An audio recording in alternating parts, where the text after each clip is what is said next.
This 5-minute solution will show you how to get Android emojis on iPhone. To use Android emojis on your iPhone, follow these easy and quick steps. Go to your App Store and search for Gboard. All you have to need just install the Gboard application and open it. Tap on Get Started. Tap on Get Started. Tap on Keyboards. Enable Gboard from here. Also give Allow Full Access. Tap on Allow. Then go to your Gboard again and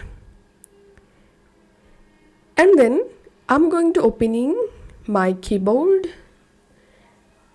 And then to use Android emoji, first of all, you have to switch Gboard keyboard. So tap and hold on this globe icon and select Gboard. Once you've selected Gboard keyboard, now tap on this emoji icon. And here you will get Android emojis. If you find this video helpful, don't forget to subscribe 5-minute solution. See you in the next video.